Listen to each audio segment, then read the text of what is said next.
Producer Joe here from the Working Fans Podcast. And at the Working Fans Podcast, this is just a podcast that three lifelong fans created to have a place to talk comedy and pro wrestling.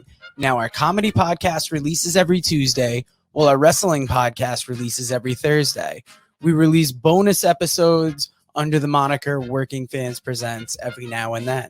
You can find us on Apple Podcasts, Google Podcasts, Spotify, Breaker, any major podcast provider. The important thing is just please like, rate, review, subscribe wherever you listen to us. Now, we have started a new thing. We are now on Amazon and Audible.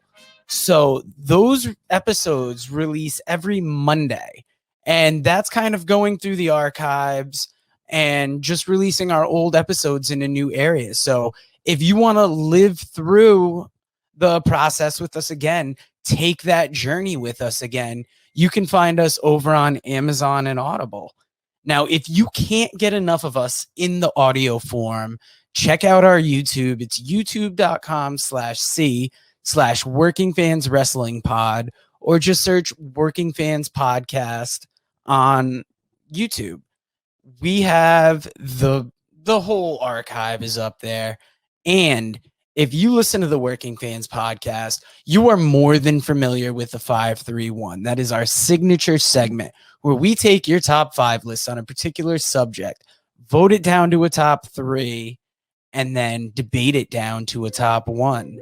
Now, guys, if you want to hear 3 guys talk shit about comedy, wrestling, life, anything, you will enjoy the Working Fans Podcast.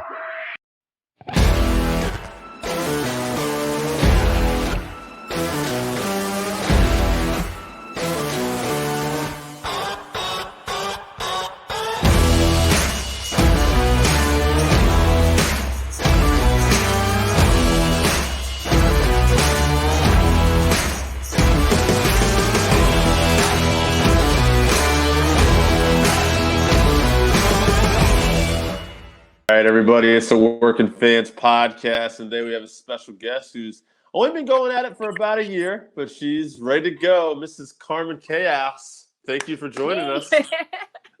No problem. Thank you for having me.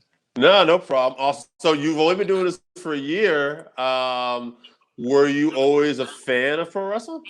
I was, ever since I was like 4. The first match that I actually remember seeing is, of course, the iconic King of the Ring, Undertaker, Mankind. And what's funny is that there's little old me there, and we're all there watching. My parents were horrified, just mortified. And, and I just turned to them, I go, I want to do that. At 4, they were like, okay, we'll see. And the dream never died. That's amazing. That's a hell of a first impression, though. Like to see that match. For sure. And the more that I learned about that match as I grew up, and how things got really real during that match.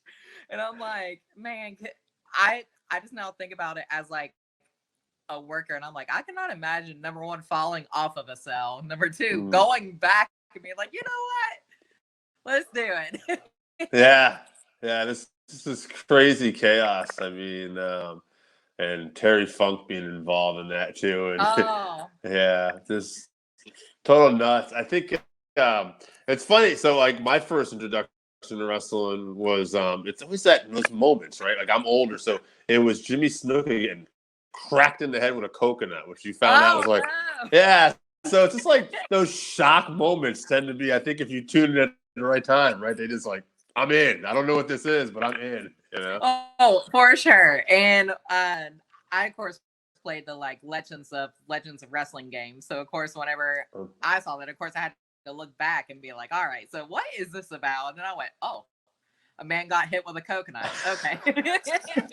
So ridiculous. You say it out loud. So besides who were some of your favorites growing up then? Okay, favorites. So it's funny because, you have your all-time best, which is The Rock, Stone Cold, this and that. But the main people that I focus on, for me, the women's wrestling, even back then, that was still my highlights. So of course, Trish Stratus, Lita, is the two main ones. But also, I was a big fan of like the like underdogs, like Stacy Keibler and Tori Wilson. Like I always just like. I think the thing was that since growing up, I couldn't just be like, "Hey, Dad, I want a Barbie." So I was like, "Hey, Dad, can I have this women's wrestling figure?" It's close enough. That's funny. So, all right, so you're a big fan, and you're following all these people, and you start to love it. Now, when do you decide? Okay, you already wanted to do it at 4. We already had kind of that, but when do you decide? Okay, when does it get a little serious, and when do you start thinking about breaking in, and when do you make that move? Within the last year, obviously, but how does this all come about?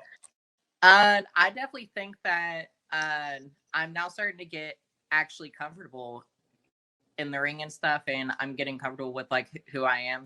So I think that literally it could take off anytime, because my goal is that I want to be the first ever trans woman signed to WWE, and that would be like a huge thing. So I would love to be that like person, to be, kind of like a beacon of hope, because a lot of people don't really understand people like me, and I can kind of show that, we can not only be, big and strong, we can also be, pretty, feminine, and things like that. So it's kind of like a good mix, and I would love to be that kind of person to, like, for kids who want to grow up in, who want to be like me and things like that. They can be like, oh, there's actually somebody doing it.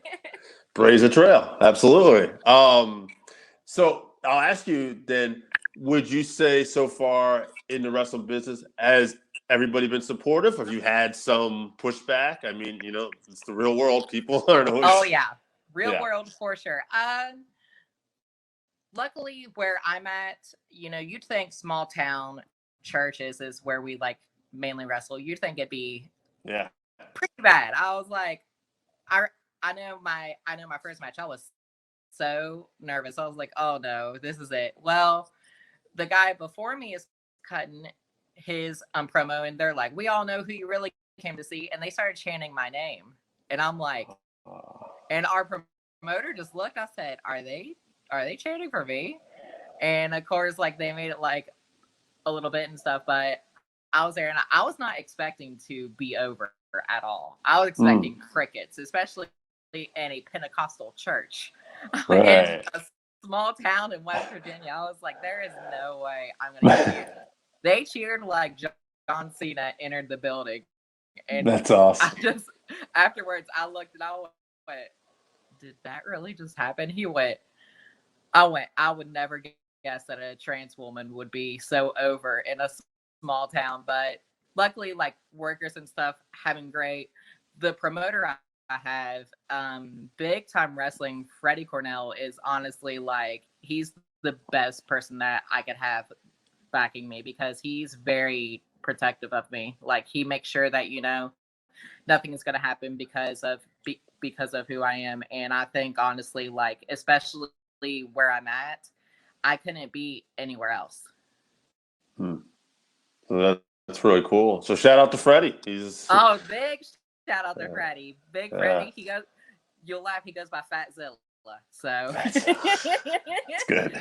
The man can laugh at himself too. That's good. That's important. Oh, he's been in the business for about 26 years, and the biggest thing that I got was that I had like a tryout there, and I was like, this is gonna be great. I was excited, nervous. Well, I go in, and they didn't know that I was a trained amateur wrestler too. So he was like, oh, let's see how you do. Let's see what you would do in a shoot. And I laughed. I was like, well, I don't want to hurt him. And they're like, oh, you don't want to hurt him. So he thought, he was all tough, and started, going in. Well, I did a double leg takedown immediately. Right. Like, they just all had a stunned face, like, did that really just happen? And then it's even better, because during the like training, I sent a Facebook message before, just to be sure, like, hey, are you okay with LGBT people? Because believe it or not, even training was hard for me, because a lot of schools would be like, no, I'm good. Like, oh, okay. Well, they didn't know that I was a trained a trained literal athlete. So right. It's funny now because I bust my ass, honestly. Like, I'm in there day in, day out, trying to get as much training as I can. And he said too, he was like, in 26 years, I haven't seen anybody pick it up as fast as you have.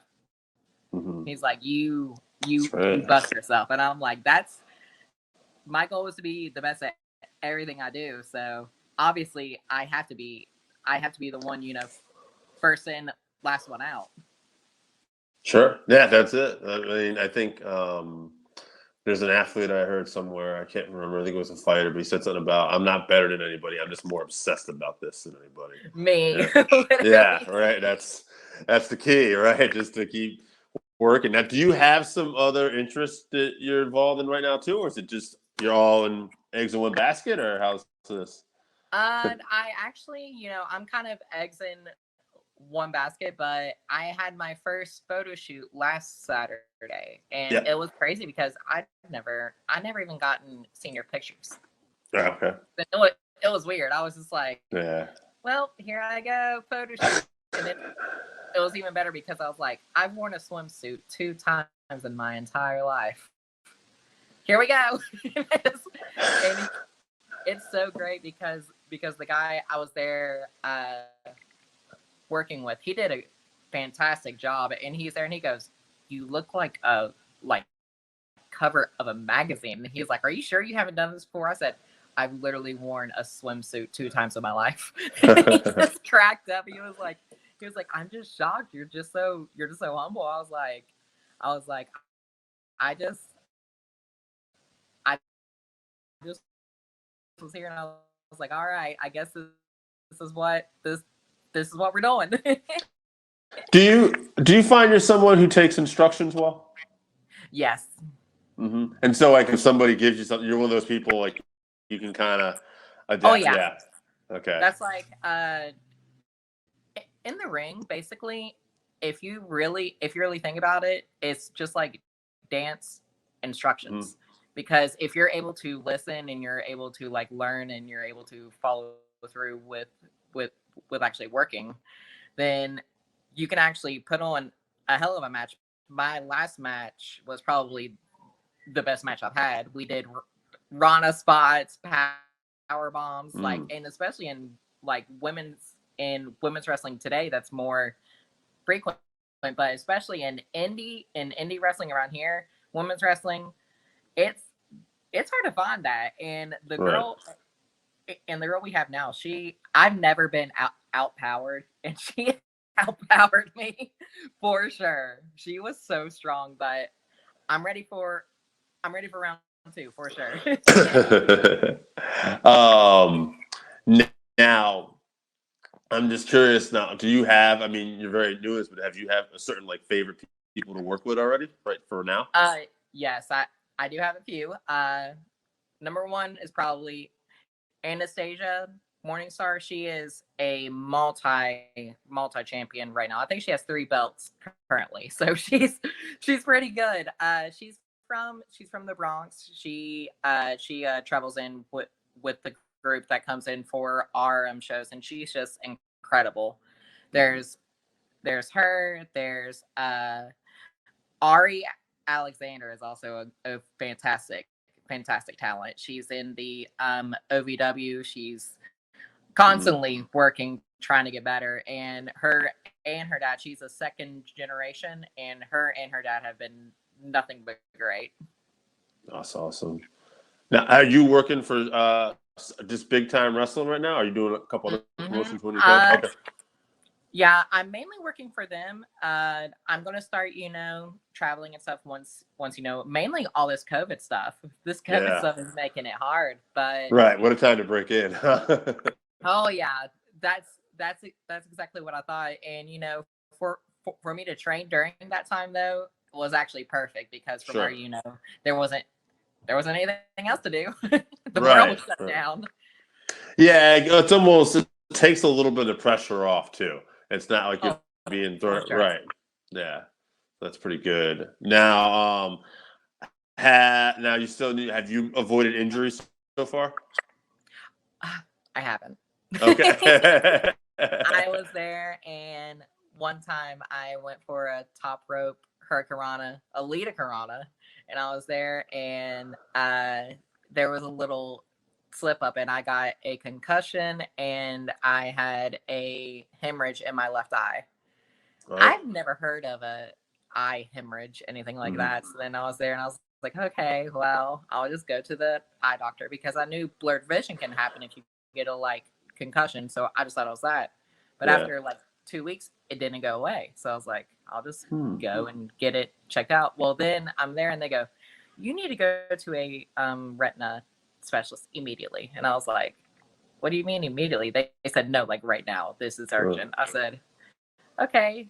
I went, and they said that I had bleeding in my left eye, that it basically filled with blood.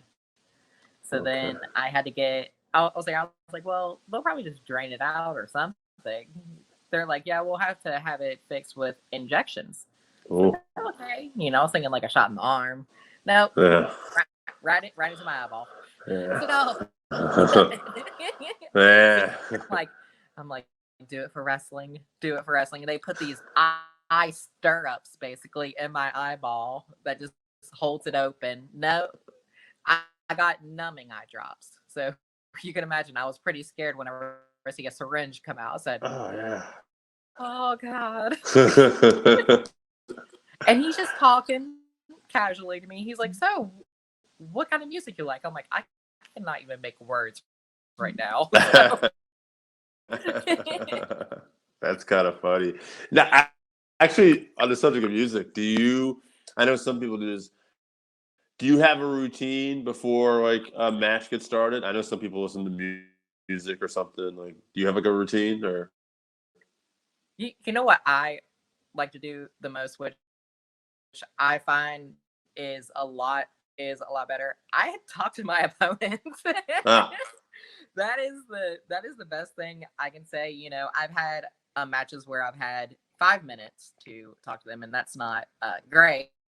But I've had some that are to where I can actually, call spots and stuff, and that's why it's always kind of the locker room we have is a hangout, because we want to put on the best show as we can possible, and it's kind of hard whenever you don't see the person that you're going to face, and you don't have any kind of talk. So it's like, well,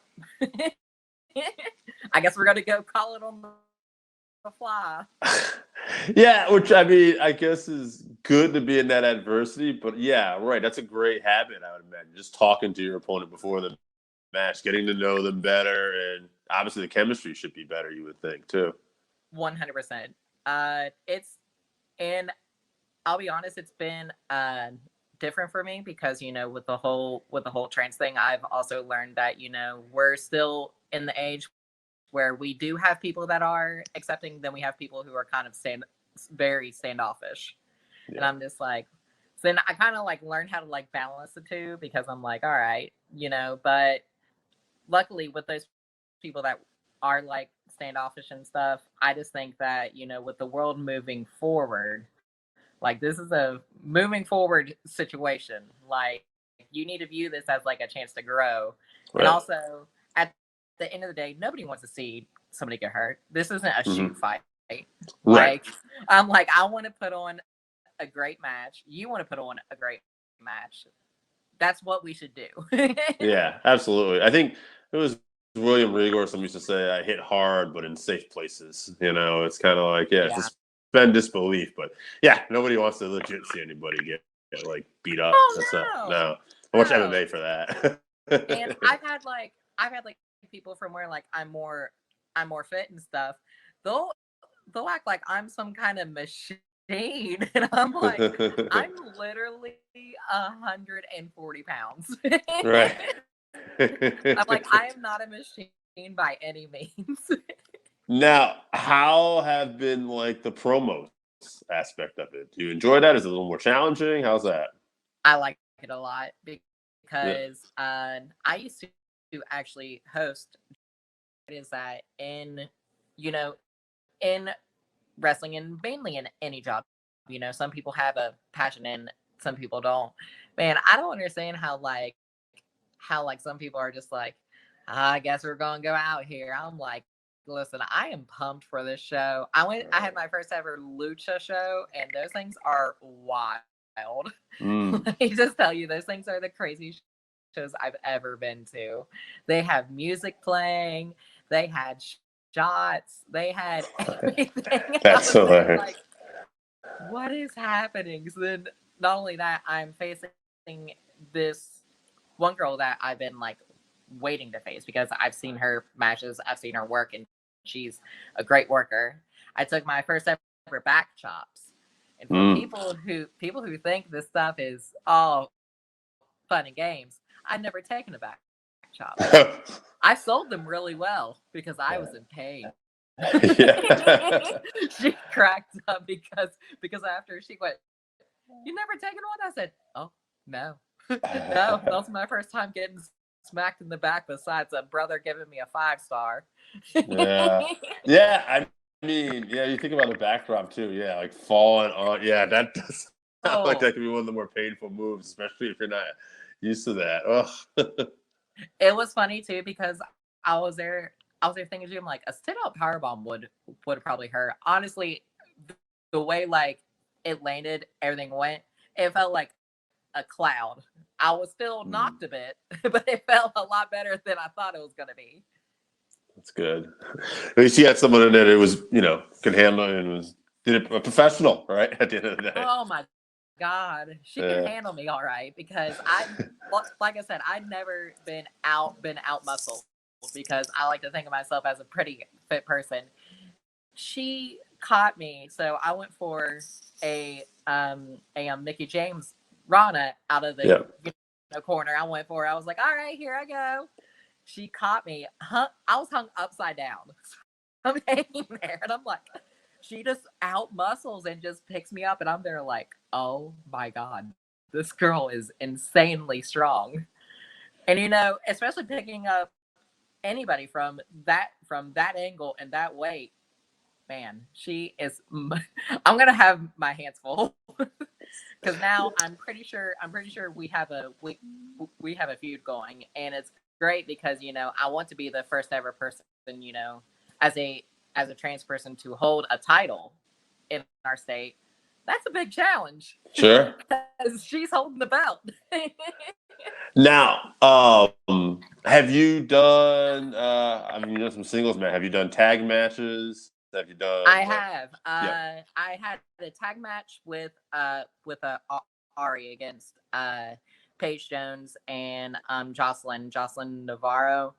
Jocelyn is a great talent too. I wish I had a chance to be one-on-one, but I just then got cleared. So then basically I had to say basically, sorry Ari, you're gonna do most of the match. She said too. She was like, "Oh yeah, that's fine," because she's tough. she can hang in there. So then basically, I was there, as the hot tag. But she was great. Jocelyn, I don't know if you've seen her work. She does not work Thunder Rosa. They apparently had a hell of a match.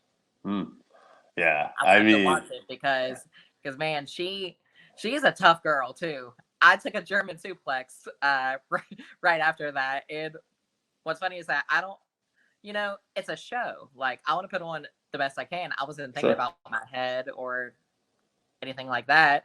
People went, you just got cleared after a concussion. You're here taking a German. I said, yeah. Yeah, sure am. It's funny. Yeah, Thunder Rosa, she's really kind of a pioneer right now. She's got her own female promotion.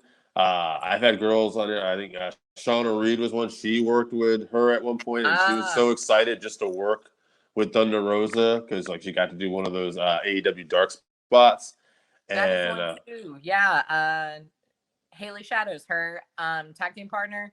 I also had I think it was my 5th match with her, and she's a tough girl too. She came out with that whole mask thing on, and imagine a church. Right. Forgot about that, right? She was already like, it's definitely helped me get pushed because That's so funny. It's actually nice that it's a non-wrestling, but nice to see churches and everything being more supportive and certain areas. I know, like I don't know, I don't want to say like I'm the same way though. Like I drove by this church the other day, and they had together we all can make it. And had the rainbow colors and everything. I'm like, that's really cool. I was not expecting to see that from the church. awesome. Yeah, but I'm like, all right, yeah. Because the past has basically shown there's always a kind of blood feud between LGBT and churches. Yeah. But it's so great to see like us trying to move forward instead of move back. Absolutely, yeah. And a lot of times those things can be, other people can touchy. right. Very, very touchy. Yeah, so it's nice that you have standing out, like even if it's just a small church saying, "Hey, that can be what other people think, but we're not about that." So like that's cool. we actually have a local pride group here that we have some great people running in. We try to do our part in educating people on trans people and gay people and pronouns and things like that, because that's the main problem, is that it's just a lack of knowledge. Like it's not that they don't like it, it's just that they don't know about it. They just don't. We fear what we don't understand. Yeah. Then if you try to help them and be like, if you want to understand, it's right here for you. You just gotta want to. Yeah. But of course, some people are just like, I'm good. There's a gentleman, I'm blanking out on his name. He was on Joe Rogan a while back, and African American gentleman. He converted like something like 200 KKK men, and he would meet with these people and he'd talk to them and he'd keep having conversations, and eventually when they end up like, this is stupid. I don't want to be in the KKK anymore. And he had converted so many people, and I thought, wow, what a tolerant person. First of all, that is so awesome. Right? I'm like, that is incredible. I've never understood. Like even as a person like me, I have no room to judge anybody. Then I've never understood judgment, because like, especially in other communities and stuff, I'm like, so you know what it's like to be judged, but you're gonna judge me. Like you know how hurtful things can be. So then you're like, you know what? I'm all cool with these people, but I'm not cool with these people. I'm like, that's not good. Yeah, it's insanity sometimes when you think about it. I do want to ask you now, as far as wrestling goals, what are some of your short-term goals right now? Short-term goals, I want to become the first ever BTW women's champion that is trained. And I will be the first professional wrestling champion in our state that has been trans. And that is my ultimate goal, is to then be able to show, especially like people around here, where surprisingly Huntington has one of the most positive like gay communities in like the nation. Like we got ranked for it. So it is great to see that, I could also bring like a different aspect, because it's cool that we have drag and we have the events that we can have, but they've also shown like support, being like, oh, if you want to see wrestling, and people's like, what, they have a trans wrestler? I'm like, yeah. And it makes people know that being gay and being trans is no longer the kind of punchline that it was in 2004. Oh, sure. Yeah. Right. The old Rico and Charlie Haas storyline. Oh yeah. 1,000%. Yeah. It's interesting to see, but there is it is a huge gay and LGBT, because like Effie is out there doing this thing, and there's so many. Fan. Yeah. Big fan. I literally woke up one day and I was like, is this the Effie that added me on Facebook? I said, oh my God. This is my big moment. Him, Sonny Kiss, Kiera Hogan, just amazing talents. Yeah. Kiera, I'm of course a huge fan, because any girl that goes out there with her face painted and like and by painted. That's what we basically call, a face full of makeup. She has her eyeshadow done. She always has her hair like snatched, like laid. So like I respect the hustle. That's good. Yeah, she's great. Now, what would you say so far has been the best advice you received in wrestling? Best advice that I have received. So the promoter and me have talked like a lot, because as you can probably imagine going through this like journey, there's been many ups and downs. He gave me the best that I can, think about. He said, "You're such a positive influence on so many people." He was like, "Why focus on one person that doesn't like you?" He said, "You're just being you." And he's like, keep being you. So then I've just learned that I can't really, I can't change people, but I can happily keep pushing forward, because if anything, the more that I push and the more that I try to be actually me and be who I am, there will be a day where, like how in the past with racism and things like that, things are going to change. Yeah. Like the world is always moving forward. So then there will be a time where it'll be like, which side of history do you want to stand on? Do you want to be on the side that wants equal for all or not? And I think that that's kind of going to be that wake up call for like, and also I've learned in the best way, there's some people I can't even worry about. I'm just like, right. If you're here, luckily though, I have not had a single bit of like crowd feedback that's been negative. I'm super over. Yeah. Like I could say that is incredible, because that was a big fear of mine. I was like, oh, I'm gonna get something's gonna get chanted, something's gonna get bad. But no, they've been honestly fantastic. Like I would not want to imagine what would happen if something were to get chanted, because the crowd is pretty over on me. So I'll be like, I'll probably just laugh. Honestly, I'll be like, oh no. I think it's like something, they have these clips somebody played. I think somebody yelled something at Io Shirai where they're like, go back to China. And she's like, I'm Japanese, bitch. And then she turned back around like that. And I was like, oh, that's hilarious. Io's amazing too. The way that she can like fly and stuff. I'm like, how does she do that? All right. Is there anything you want to leave us with? Promotion, social media? Go ahead. Yes. So you can catch any of my matches on the Big Time Wrestling YouTube page. You can literally type in bigtimewrestling.com and you will find us. And also you can find me on Facebook, Carmen Beck. You will also see right under Carmen Chaos. So that way, it's me.